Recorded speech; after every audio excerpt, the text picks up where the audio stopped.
Justru dengan agama itu ngeband kita jadi lebih nikmat, lebih berkah, lebih nyaman, lebih happy gitu. Yang menitipkan apa itu inspirasi, menitipkan ide untuk berkarya itu datang dari Allah gitu kan. Nah,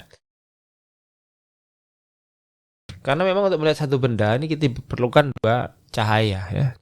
Cahaya dari luar udah banyak lah ibaratnya. Nah sekarang tinggal ini gimana nih cahaya dari dalam hati kita itu kita hidupkan dengan supaya dia terang benderang. Nah, kita nggak bisa ngidupin cahaya dalam hati kita kecuali ditolong sama Allah. Ya. Mungkin lagu Sila Dan itu yang pertama. Bukan. Kita, lagu kita. Pertama dengarnya Dan. Kita, lagu kita. Pertama dengarnya Dan. Kita, lagu kita. Pertama dengarnya Dan.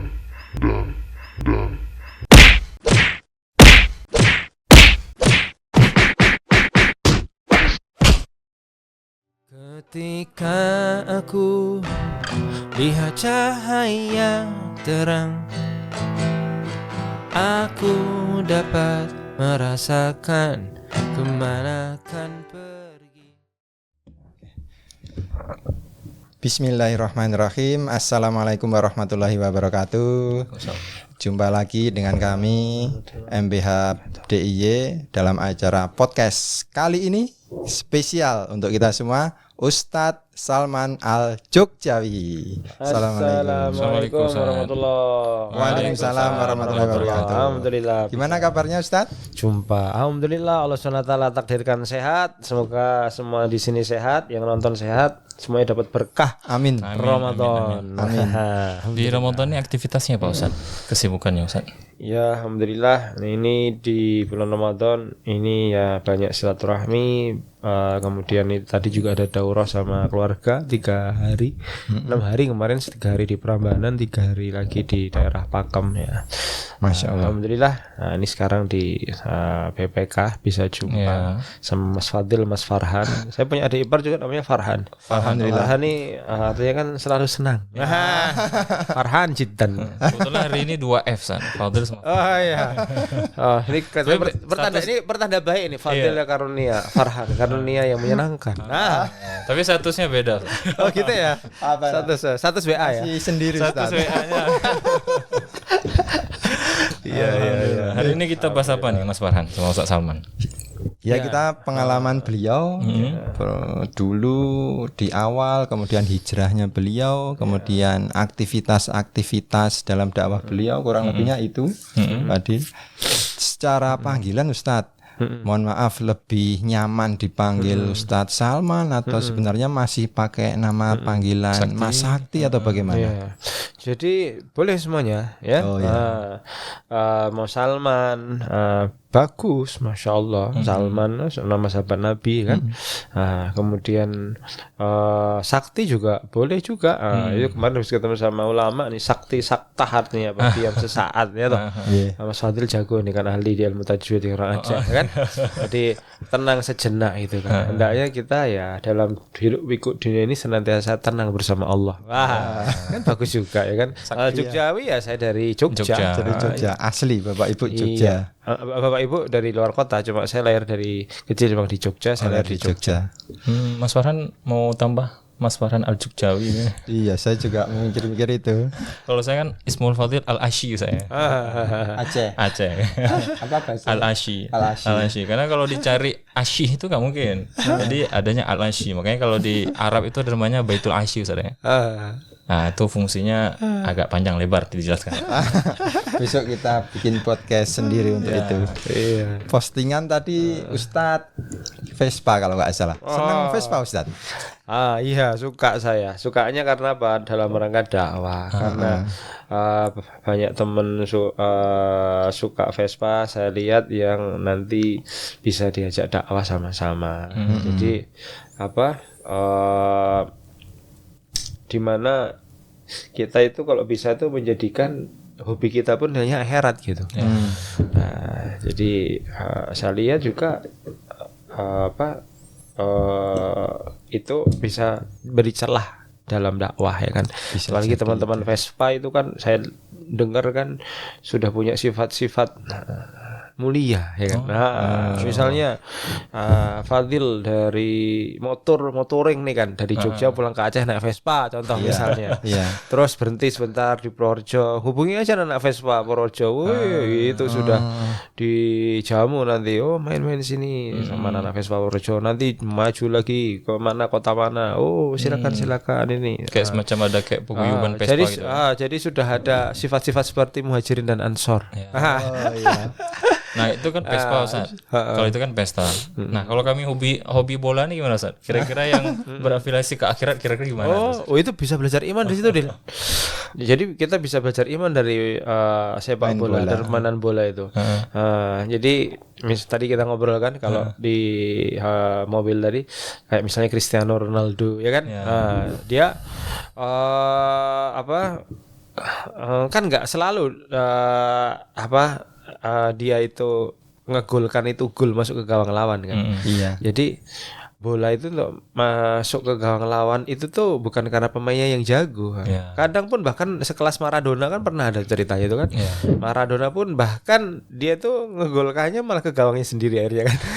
Jadinya ternyata bukan pemainnya yang hebat, bahkan pemain hebat sekali Maradona pun itu bisa yang harusnya ngegolkan ke gawang lawan golnya ke gawang diri sendiri.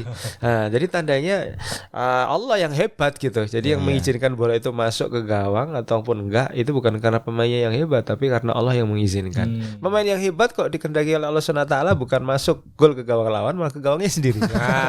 Jadi bukan personnya yang hebat, bukan pemainnya yang hebat, namun ingatlah bahwa Allah SWT yang hebat. Bola itu masuk ataupun nggak masuk ini atas kehendak Allah. Kalau pemain itu hebat, harusnya setiap dia nendang gol dong. Benar. Ya kan? Harusnya kalau pemain yang hebat setiap dia nendang ngincar gawang nih dapat nih bola, setiap dia nendang harusnya gol. Tapi ternyata enggak juga. Kadang gol, kadang enggak gol, kadang malah ngegolkan gawangnya sendiri. Ini tandanya bukan yang hebat bukan pemainnya, namun dialah Allah yang hebat. Maka itu makna la ilaha illallah. La ilaha menafikan segala sesuatu, menisbatkan hanya kepada Allah. Kayak kalau kita lihat kalau di Liga Inggris itu ada Muhammad Salah dia berdakwah dari sepak bola walaupun dengan peragaan sujud syukur. Tapi adalah nilai sedikit walaupun nggak banyak untuk nilai dakwah. Karena syiar itu sendiri dalam Allah kan beritahu dalam Quran syiar itu adalah bagian daripada takwa, ya kan. Dan memang harus setiap orang Islam itu dia harus syiar dengan keislamannya gitu. Karena itu kan Islam satu nikmat yang besar yang harus kita bagi-bagi, syiar-syiarkan, karena memang Islam itu sendiri rahmatan lil alamin. Kalau orang itu memakan Islam dengan benar, maka dia akan jadi rahmat dan menjadi sebab rahmat untuk alam semesta. Fadil mengenal Ustadz Salman sejak di sini. Saya mengenal Ustadz Salman tahun 2003 atau 2004 kalau nggak salah. Itu pertama kali saya lihat di Silet. Acara Silet CTI. Waktu itu belum puasa, pembahasan tentang hijrah. Nah, disitulah Ustadz Salman. Mungkin saya tahu Sila on Seven mungkin dengan personil yang lama, tapi ada Ustadz Salman di situ. Saya tahu Sakti mungkin dia bukan Salman. Makanya pas 2004 kok Ustadz Salman bukannya Sakti gitu ya. Iya. Oh, Masya Allah. Zaman dulu masih kaset, Itu saya masih SD Ustadz, kelas SD ya. 3 SD. 3 SD 2004. Iya. Masih kecil itu dia. Sekarang udah segede gini ya. Sekarang malah saya yang lebih gede. 190 cm kurang dikit ya. Mungkin dia makan bambu besaran. Sepertinya ini menggunakan alat khusus. Masya Allah. Kalau di kaset-kaset itu pernah kami baca di cover kaset itu Ustadz SMA-nya di Brito ya. Itu secara yayasan kan bukan muslim. Itu ceritanya gimana dulu Ustadz? Ya, jadi dulu saya memang cita-citanya tuh pengen masuk di Brito. Jadi memang dari SMP 5, SMP 8 rata-rata lah saya SMP 5 Jogja. Itu pengen masuknya setelah SMP 5 biasanya itu alurnya SMA 1 atau SMA 3 gitu kan. Saya SMP 5 tapi saya pengen masuknya di Brito. Karena apa? Saya lihat itu kok ada ya orang pakai baju putih abu-abu rambutnya boleh panjang gitu kan. Katanya dia alumni SMP 5. Jadi baju putih abu-abu rambut boleh panjang. Saya coba cari tahu, ini keren gitu. Wah, keren. Di mana tuh baju putih abu-abu bisa rambut panjang? Di Brito. Karena kan dulu idola saya waktu main band itu rambutnya tuh panjang-panjang gitu. Di mana gitu loh, maksudnya baju putih abu-abu tapi bisa rambut panjang. Iya. Akhirnya saya setelah SMP 5 tuh gimana caranya bisa masuk The Brito. Ya udah akhirnya masuk The Brito dan alhamdulillah tercapai cita-cita rambut panjang. Panjang. Wah, jadi masih SMA rambutnya panjang ya. Jadi dah cita-cita memang dulu pengen punya rambut panjang. Jadi kalau misalnya di panggung itu kan kalau kena lighting, kena fan itu kan berkibar itu kan. Wah, kelihatannya Apalagi kalau ada angin-angin saya. Wah, ya itu. Wah, Masih zaman-zaman rebonding. Iya itu. Wah, kelihatannya keren. Nah, ya gitu akhirnya masuknya The Brito. Karena pengen apa? Pengen kayak idola-idola saya waktu main band itu. Nah, jadi masuk ke The Brito motivasinya itu gitu. Biar bisa panjang rambutnya. Biar bisa jadi pemain seperti pemain band yang saya idolakan pada waktu itu gitu. Terus sampai dengan selesai Ustaz, rambut panjang terus. Jadi ya kelas 1 SMA, kelas 2 SMA saya rambut panjang. Kelas 3 itu udah agak pendek dikit ya kan. Udah agak pendek dikit. Lama-lama gerah juga. Dan ternyata rambut Rasulullah SAW ini juga lebih banyak panjangnya daripada pendeknya. Jadi biasa rambut beliau itu didapatkan di bawah telinga, di pertengahan leher sampai ke nggak boleh lebih daripada bahu lah. Oh, nggak lebih daripada dari bahu ya. Oh. Nah, jadi berbicara rambut panjang Mas Farhan. Saya pernah pengamatan 2019 akhir sampai 2021 awal. Itu setahun itu saya rambut panjang. Itu karena cuma satu niat aja. Apa itu? Kira-kira gimana ya kalau rambut panjang? Karena belum pernah melihat sendiri kan rambut panjang gimana. Biasanya servis rapi gitu, rambut panjang. Tapi Ustaz, kalau pas telepon sama orang tua itu rambut saya cut pakai peci biar nggak kelihatan rambut panjangnya. Oh, sembunyi-sembunyi. Iya, karena kalau nampak kelihatan rambut panjang pasti diceramahin nanti. Kamu ngikut siapa rambut panjang? Ternyata ayahku dulu itu ayah saya dulu rambutnya panjang, Ustaz. Jadi nggak jauh beda ternyata. Jadi kalau ibunya ngomel-ngomel waktu itu, ternyata dicerita lah, iyalah rambut ayahmu dulu pernah panjang. Oh, berarti nggak salah kalau aku pernah panjang rambut. Iya. Kayaknya ada menurun ya. Mudah-mudahan ayah melihat nih, jadi tahu alasan. Tapi banyak di antara kita yang belum pernah merasakan sekolah di yayasan yang non muslim. Kalau menurut Ustadz ada hikmah yang mungkin bisa dijadikan bahan cerita atau pengalaman Ustadz? Kalau saya pribadi, jadi di sana tuh disiplin sekali. Jadi di situ saya merasakan belajar sungguh-sungguh. Jadi di sana tuh misalnya nggak kelas 1 nggak naik kelas 2 nggak naik kelas 3, sama ada nggak lulus juga. Itu mereka nggak segan-segan tuh. Kelas 1 kalau memang nggak qualified ya nggak mereka luluskan. Kelas 1 nggak naik kelas 2 itu bisa sampai banyak orang. Kelas 2 nggak naik kelas 3 nggak lulus. Jadi mereka nggak segan-segan untuk nggak meluluskan atau nggak pantas untuk naik kelas. Memang kalau memang nggak memenuhi qualified mereka gitu. Ya, misalnya nilai 3 gitu di rapat ya 3 gitu ditulisnya 4 atau 5 gitu. Tintanya sih hitam tapi ya 3, 4, 5 gitu. Jadi ketika terima rapor tuh yang saya terima pertama kali itu yang saya ingat itu bukan ranking berapa yang dilihat, namun naik udah selamat lah itu. Untuk bisa naik kelas itu udah bersyukur saya. Udah bersyukur. Jadi disiplinnya saya belajar di situ. Dari hikmahnya itu di situ disiplin dan di sana tentunya juga saya pribadi waktu bulan puasa gini juga sama bulan Ramadan paling yang Islam tuh paling satu kelas cuma 2 orang. Kadang nggak ada, kadang juga cuma 1 orang gitu. Oh gitu. Jadi ya di situ ya lebih disiplin. Saya pribadi, untuk saya pribadi saya belajar disiplin dari situ dan tentunya lebih bersusah payah dalam sebagai seorang muslim di situ kan, karena suasananya seperti itu suasananya. Puasa ya kita puasa sendiri, yang lain nggak pada puasa, yang lain jajan ya kita sabar-sabar aja gitu. Berarti terbentuknya Sheila itu ketika posisi di SMA, level SMA di Brito itu ya? Terbentuknya waktu itu dari SMP, saya SMP 5. Dari SMP. Sama Adam saya satu kelas. Satu kelas. Satu bangku. Oh, satu bangku. Jadi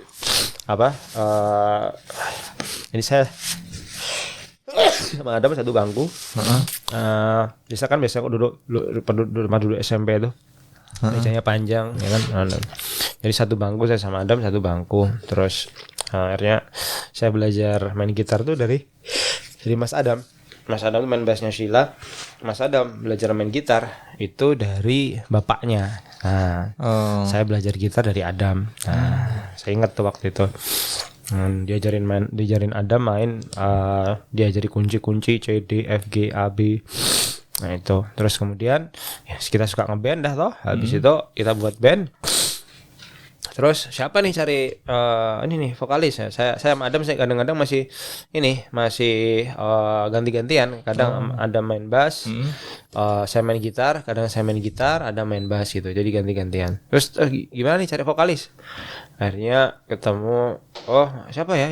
Duta aja lah. Kan sering ketemu di lapangan bola. Duta tetangganya Adam, komplek dosen UGM. Ya udah, dia Duta nyanyi. Nah, terus habis itu 3 kita kan. Terus Duta ngajak pemain drum waktu itu temannya dia, teman mainnya. Udah akhirnya berempat kita kan.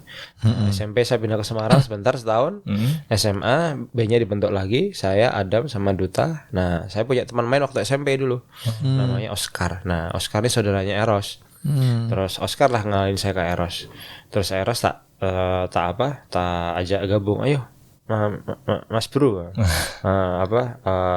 main di bandku gitu. Nah akhirnya saya Duta sama Adam, drummernya waktu itu pindah luar kota. Saya Eros ngajak lah Anton gitu. Jadi yang ngajak Anton tuh Eros. Nah gitu. Terus akhirnya jadilah itu band Silon Seven. Awalnya namanya Sila Geng, terus kemudian berubah jadi Silon Seven. Tapi awalnya emang bukan satu circle sama saya. Teman-temannya bukan dari satu sekolah. Bukan. Kalau band tuh kadang satu sekolah gitu ya. Bukan. Ini bukan saya. Anton dari Bosa, SMA Bosa. Duta dari SMA 4, Adam SMA 6, Eros Muhi, saya The Brito. Gak ada yang sama ya. Ya, jadi semoga kita jadi band yang pemersatu umat gitu. Amin. Iya. Berarti tahun terbentuknya 2005 Ustaz? Enggak, 96. Oh 96. Nah, berarti yang saya sampaikan enggak salah. Lahir berarti. belum, Dil? Iya. 96 sudah. Baru setahun usianya. Lagu apa yang paling diingat? Belum waktu itu. Enggak ada. 96. Jadi gitulah awalnya. Sempat menyangka enggak bakal jadi band yang booming gitu ya? Enggak, kita enggak ada yang maksudnya kita main band aja terus coba lah ya, emang kita hobi main band, coba masukin ke perusahaan rekaman. Waktu itu kan gitu aja kan.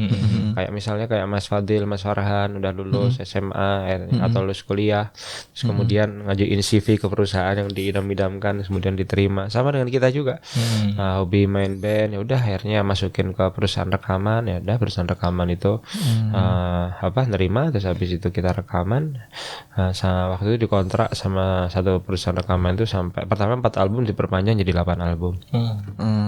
Terus di tengah waktu berjalan ya saya di tahun berapa itu ya 2006 lah ya itu saya izin sama kawan-kawan saya mau banyak belajar agama dulu gitu. Terus ya udah teman-teman pun bisa memahami. Teman-teman sebenarnya pengen tetaplah saya di situ gitulah, mungkin kamu capek, kamu istirahat dulu lah gitu. Tapi lahirnya lagu Dan itu masih ada Ustadz di situ? Masih. Saya ada ikut 6 album di Sila. Mungkin lagu Sila Dan itu yang pertama kali saya dengar. Kalau nggak salah pertamanya waktu kurus ya, masih kurus badannya. Dan Ustadz Sakti, lagu kita. Pertama kita ya. Tuh, tapi saya pernah pertama dengarnya Dan. Oh iya. Jadi apa itu awalnya ada lagu kita itu jadi single, ada satu film lah di sinetron apa film tuh ya, film Lupus apa ya itu, terus kemudian single keduanya Dan itu. Ya udah sampai. Kalau Sepia itu cerita tentang apa? Sepia San. Yang ditanya itu lebih nggak tahu daripada yang bertanya. Fadil juga bertanya-tanya. Sepia itu siapa? Jadi biasanya kalau kita buat materi lagu, itu biasanya kita ketemu di studio gitu ya. Terus masing-masing personal itu dikasih waktu 1 minggu nih untuk buat lagu ya kan. Nah, akhirnya masing-masing sekarang lagunya siapa? Oh, lagunya Eros ini, lagunya Duta ini, lagunya Adam ini, lagunya aku gitu kan. Nah, terus habis itu udah di satu konsep dasar tuh biasanya datang dari satu orang. Oh.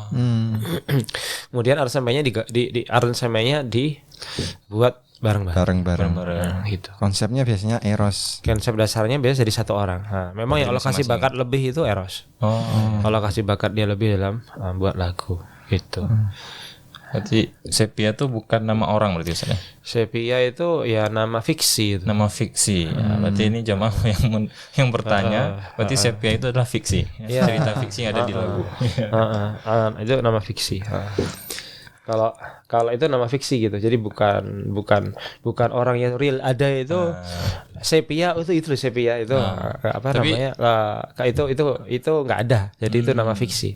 Kalau ditanya Sheila itu yang mana? Sheila yang jadi inspirasi namanya Sheila Seven tuh yang mana? Oh itu tuh ada namanya Mbak Sheila itu ada. Itu temannya Eros di Muhi itu. Temannya Adam sama Duta juga di SD. Jadi maksudnya itu Sheila, namanya awalnya Sheila Geng itu maksudnya itu kita tuh teman-temannya Sheila gitu loh. Sheila gitu. Teman-temannya Sheila itu loh, Sheila Geng makanya gitu. Namanya kan gitu sebetulnya. Nah, terus ditambah On Seven karena ya kita bermain di 7 nada ya On Seven. Teman-temannya Sheila yang main di 7 nada gitulah. Sebabun nuzul. Mungkin orang banyak mikirnya sepia itu mungkin mantannya siapa atau temannya dari siapa. Jadi itu fiksi itu. Nama fiksi itu. Nama fiksi. Namanya fiksi, kalau orangnya tanya Eros lah. Kapan-kapan kita undang. Oh, siap. Izin Pak Ketua, Eros Pak Ketua. Sejauh ini setelah Ustadz mundur dari Sheila, silaturahim masih berjalan baik sepertinya Ustadz. Masih karena perintah Allah SWT untuk silaturahmi. Jadi silaturahmi, menyebarkan kasih sayang, menyebarkan rahmat Islam, ini perintah Allah. Jadi ya harus dibuat gitu kan. Jadi ya tetap silaturahmi harus tetap ada gitu. Iya. Kadang-kadang posting Ustadz sama Mas Anton sama Eros. Terakhir manggung tahun kemarin. Oh iya, sempat datang di acara konser ya di Hotel Said ya waktu itu ya. Hotel Said. Ya. Nah itu saya baca tuh di salah satu media Indonesia. Sakti gabung Sila. Saya pikir beneran gabung, ternyata reunian. Tapi gabung di panggung itu saya. Kalau secara misal Ustadz jadi anak band, apakah kesulitan menjalankan perintah-perintah agama atau bagaimana kondisi anak band itu Ustadz? Jadi sebetulnya itu tergantung dengan izin Allah SWT. Itu kalau kita ngerti bahwa sebetulnya agama itu bukan malah membuat kita tuh ngebandnya jadi susah atau ngebandnya jadi terhambat atau ngebandnya jadi banyak masalah atau ngebandnya jadi nggak menyenangkan. Justru dengan agama itu ngeband kita jadi lebih nikmat, lebih berkah, lebih nyaman, lebih happy gitu. Nah, jadi agama itu bukan malah sebagai beban, tapi justru malah membuat sesuatu itu lebih hidup gitu. Jadi bahkan jadi lebih menyenangkan gitu. Kan Allah bilang dalam Quran tuh, surah Toha itu kan, Allah mengatakan diturunkan Al-Quran itu bukan untuk membuat kita tuh susah gitu. Jadi sebetulnya dengan menjalankan perintah Allah ya kan, itu tuh bukan malah buat ngeband kita nih jadi nggak enjoy, malah semakin enjoy gitu kan. Nah karena Allah yang membuat kita, Allah tuh ngerti apa sesuatu yang baik buat kita, mana yang sekiranya itu bisa membuat maslahat untuk kita, manfaat untuk kita, ya tentunya kalau kita jalankan kan itu jadi baik buat kita gitu. Jadi kalau yang saya rasakan tuh jadi lebih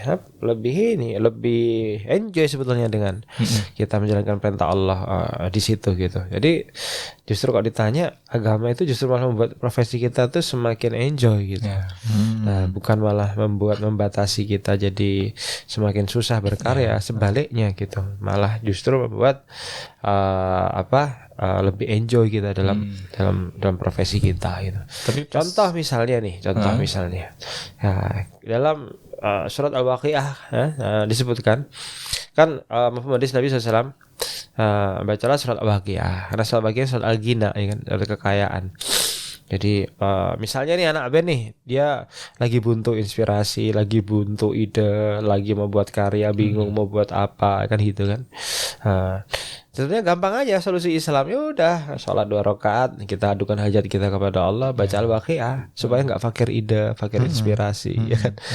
Kadang-kadang kan orang itu merasa tuh ide itu datang dari dirinya, datang dari kepintaran akalnya, datang dari kepandaian dia menangkap sesuatu. Padahal enggak. Itu semua yang menjadikan orang yang menitipkan apa itu inspirasi, menitipkan apa ide untuk berkarya, itu datang dari Allah gitu kan. Nah, jadi bukan datang dari dirinya, namun datang dari Allah. Itu tuh apa? Itu dalam khazanahnya Allah, ya kita minta kepada Allah kan gitu. Nah, rata-rata orang itu kebelusuknya di situ gitu, merasa bahwa itu dari dirinya, bukan. Orang gila tuh punya otak, namun Allah nggak izinkan otaknya itu bekerja dengan normal kan gitu. Jadi sama, kita begitu juga. Kalau kita kok butuh ide, butuh inspirasi, lagi buntu, ya ambil wudu, sholat, baca Al-Waqiah, nanti Allah akan kasih inspirasi gitu kan. Karena Allah nggak pernah ingkar janji. Innaka lataliful mi'ad, Allah nggak pernah ingkar janji. Kalau Nabi bilang baca Al-Waqiah ini akan jauh dari kefakiran, pasti itu yang akan terjadi, pasti seperti itu. Allah akan buat kita nggak fakir ide, nggak fakir inspirasi kan gitu.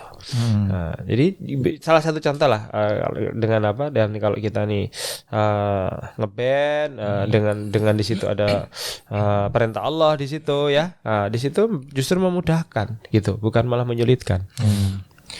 Selepas keluar dari Sheila kan lebih banyak giat di dakwah, Ustaz. Kalau sepengalaman Ustaz, kalau kultur dakwah di Indonesia itu seperti apa, Ustaz? Jadi gini,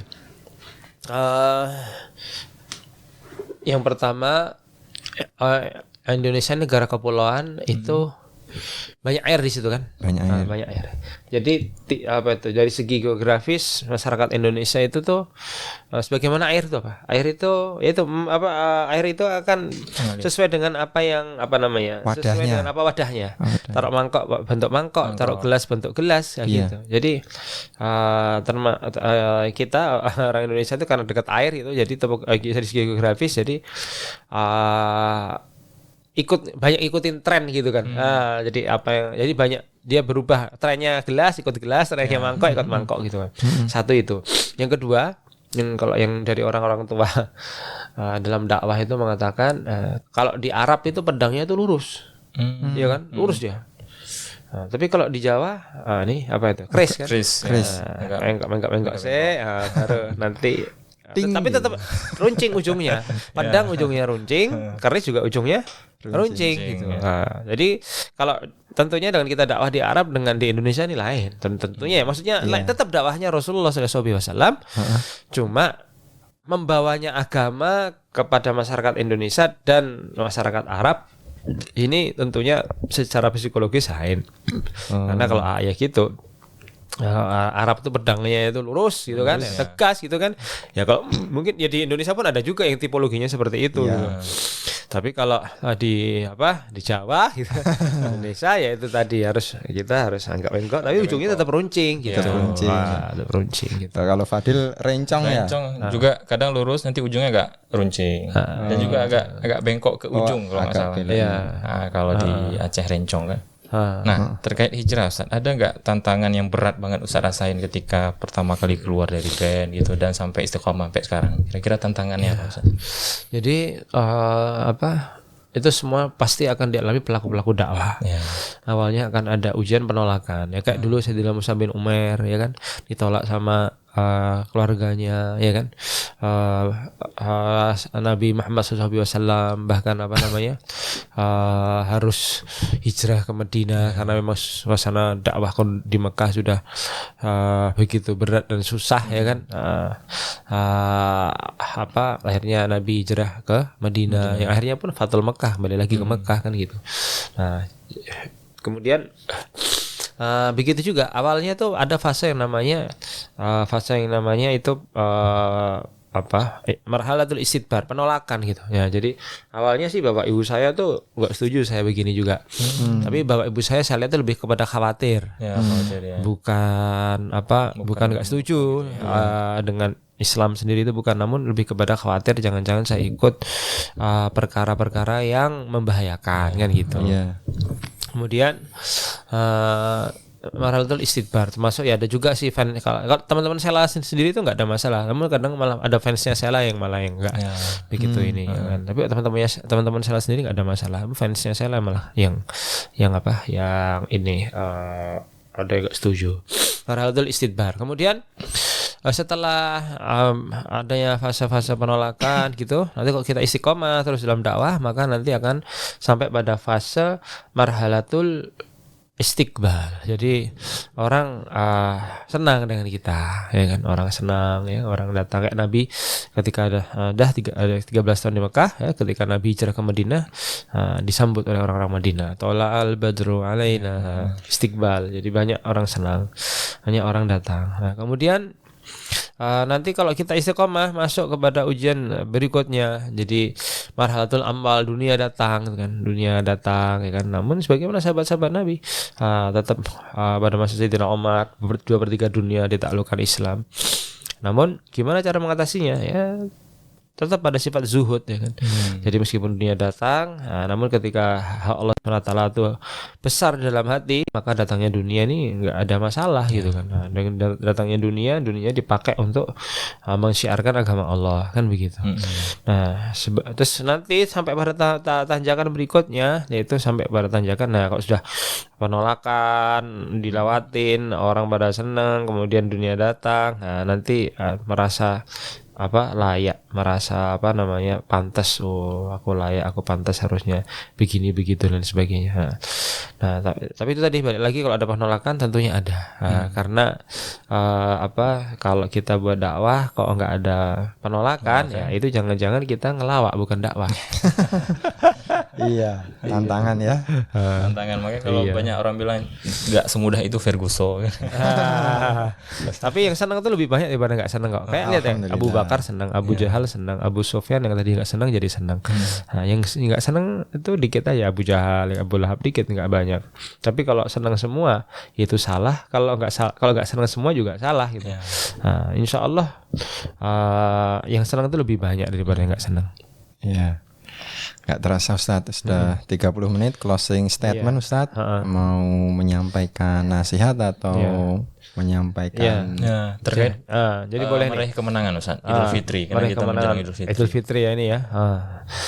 Jadi Masya Allah, semoga di bulan Ramadan ini Allah Ta'ala menjadikan cahaya dalam kolbu kita ini terang benderang ya. Jadi kadang banyak nih ilmu kita tahu, namun amal kita itu sangat minim. Jadi ilmunya kita tahu tapi kita nggak bisa mengamalkan ilmu yang kita ketahui gitu. Karena memang untuk melihat satu benda ini kita perlukan dua cahaya ya. Kayak misalnya saya bisa ngelihat mic ini, ngelihat tisu ini, ngelihat tongkat ini, ngelihat gitar ini kan cahaya dari luar, ini cahaya lampu ya kan. Cahaya dari dalam, dari retina mata hati kita. Cahaya dari luar ada, tapi retina mata kita tuh rusak ya kan. Retina mata rusak. Alhamdulillah min dzalik wa a'udzubillah. Maka kita nggak bisa melihat benda itu, ya kan? Orang buta tuh punya mata, namun Allah Ta'ala nggak izinkan matanya bisa melihat karena retina matanya tuh nggak sehat. Nah, jadi cahaya dari luar ada, namun kalau retina matanya rusak maka nggak bisa ngelihat. Sebaliknya retina mata ini sehat, namun cahaya dari luar nggak ada juga nggak kelihatan. Perkara baik buruk, bahagia atau susah ya. Ini agama kan sumber kebahagiaan. Nah kalau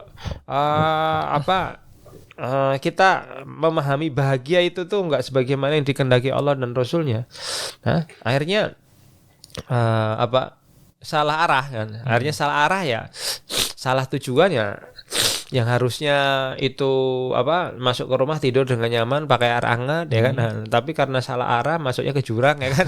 Jadi masalah kan begitu. Nah, itu diperlukan dua cahaya. Jadi cahaya dari luar, agama itu apa? Quran, hadis, ijma, qiyas ya kan. Ya, yang kadang di belakang truk pun kita mendapatkan informasi agama. Benar, Ustaz. Jaga sholat 5 waktu, ya kan gitu. Karena banyak pesan-pesan positif di belakang truk kan. Itu cahaya dari luar ibaratnya. Cahaya dari dalam apa? Dari dalam mata hati kita ini tadi. cahaya dari luar ada, tapi cahaya dari mata hati nggak ada, maka nggak bisa mengamalkan agama. Sebaliknya, cahaya dari dalam hati itu ada, cahaya dari luar Quran hadis nggak ada, kita nggak bisa mengamalkan agama. Jadi dua cahaya itu harus ada. Cahaya dari luar Quran hadis kias, cahaya dari dalam hati kita harus terang benderang juga. Nah sekarang gimana nih caranya supaya hati ini terang benderang, cahaya terang benderang, sehingga amal-amal agama itu bisa kita kerjakan gitu. Perintah-perintah Allah itu, ilmu yang kita tahu itu bisa kita amalkan. Caranya dengan apa? Itu bermujahadah, bersusah payah, ya kan. Sehingga hatinya cahayanya terang benderang. Ibaratnya untuk belajar perkara apa itu, katakanlah orang ahli ikan lah ya kan. Dia harus melewati fase TK dulu, SD dulu, SMP dulu, SMA dulu, kuliah, S1, S2, S3, dokter sampai profesor. Dokter ahli ikan. Itu paling enggak 23 tahun lah. Ya, lebih bahkan. Ya kan? Begitu juga dengan iman. Ada fase-fase tahapan-tahapan yang harus kita lewati sehingga katakanlah jadi dokter iman, profesor ahli iman. Gitu. Yang akhirnya kalau orang ahli iman dia akan jadi ahli amal. Nah, gimana caranya itu tadi? Nah itu tadi. Sekarang informasi udah banyak nih, informasi agama. Cahaya dari luar udah banyak lah ibaratnya. Nah sekarang tinggal ini gimana nih cahaya dari dalam hati kita itu kita hidupkan dengan supaya dia terang benderang. Kita nggak bisa ngidupin cahaya dalam hati kita kecuali ditolong sama Allah. Gimana caranya supaya ditolong sama Allah cahaya hati kita itu bersinar terang benderang? Dengan menolong agama Allah. Sebenarnya Allah nggak butuh pertolongan gitu kan. Allah SWT nggak butuh pertolongan kita. Cuma ini di sini Allah mengatakan, di situ para ulama mengatakan maksudnya itu Allah tuh mau memuliakan kita. Ya ayyuhalladzina amanu in tansurukum yutsabbit aqdamakum. Orang yang beriman tolong agama Allah maka Allah akan tolong kalian gitu kan. Supaya cahaya dalam hati kita itu terang benderang, sehingga amal kita bagus, tapi pertolongan Allah datang kan gitu. Nah sekarang how to-nya, caranya gimana tuh supaya kita ditolong sama Allah sehingga cahaya hati kita ini terang benderang. Itu tadi dengan menolong agama Allah. Allah memuliakan kita dengan nur hati yang terang benderang. Bagaimana caranya? Kul hadhihi sabili ad'u ilallah. Caranya dengan mengajak manusia taat kepada Allah. Mengajak manusia lain taat kepada Allah, maka nanti Allah SWT akan memberikan hati yang terang benderang dalam hati kita. Allah akan mudahkan kita mengamalkan agama. Kayak muazin lah. Muazin itu kan ngajak orang sholat ya kan. Jarang-jarang orang yang azan dia nggak sholat, ya nggak? Alhamdulillah saya nggak. Ya kan. Kebetulan saya muazin. Ya kan. Insya Allah yang azan dia kan sholat. Jarang-jarang orang azan nggak sholat. Nah begitu juga supaya kita dimudahkan sama Allah SWT melakukan kebaikan-kebaikan, maka ajak orang berbuat baik. Maka Allah akan mudahkan kita melakukan kebaikan tersebut, hati kita akan terang benderang. Nah, saya gunakan profesi apa saja itu dalam rangka menyiarkan agama Allah. Nah, profesinya seniman, profesinya pegawai, pedagang, kalau dalam rangka untuk meneruskan dakwahnya Rasulullah, maka dia akan mulia dia. Jadi sebagaimana tadi dibilang kan Al-Quran itu yang berhubungan dengannya jadi mulia. Bulan diturunkan Quran pertama kali yaitu bulan Ramadan, jadi bulan yang paling mulia. Dan semua dalam Quran itu isinya coba Al-Quran itu ada yang mengatakan ulama itu 6.666 ayat, ada yang mengatakan 6.236. Namun kurang lebihnya itu 500 ayat dalam Quran itu bicaranya tentang halal haram, ayatul ahkam al awamir itu kan. Itu cuma 500 ayat. Yang 6.000 itu tentang apa? Tentang kisah-kisah dalam dakwah. Ya kan? Karena kalau udah iman itu, karena asbab dakwah iman ini kuat, sehingga nanti perintah-perintah Allah itu akan mudah diamalkan, dikerjakan gitu. Jadi apapun profesi kita ini jadikan sebagai ladang dakwah kita dalam rangka meneruskan dakwahnya Rasulullah. Maka nanti pun kita akan dimuliakan oleh Allah Subhanahu wa taala. Semoga itu kita semua. Amin. Amin. Jadi berhubungan dengan cahaya tadi akhirnya saya buat lagu. Cahaya terang. Cahaya terang ada di albumnya 5 Silon 7. Datanglah sayang. Ya itu bukan. Coba. Tisu.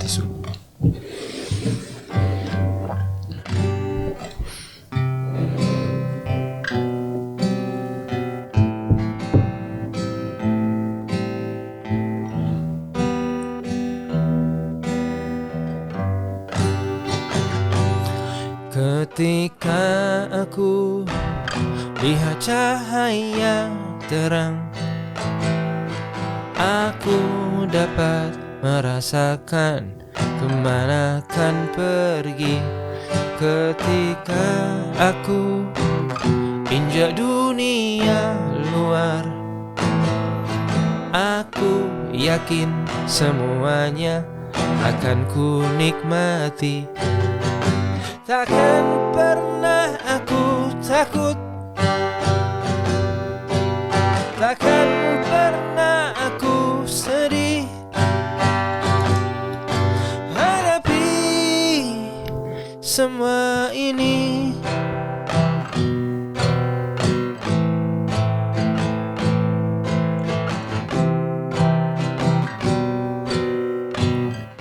Insya Allah kita sambung lagi nanti kapan-kapan. Baik pemirsa, sekian podcast dengan Ustadz Salman Al-Jukjawi. Terima kasih atas perhatiannya dari kami. Assalamualaikum warahmatullahi wabarakatuh. Waalaikumsalam warahmatullahi wabarakatuh. Insya Allah. Sehat-sehat Ustadz. Alhamdulillah. Gak kurang sehat. Iya nih, mungkin apa namanya?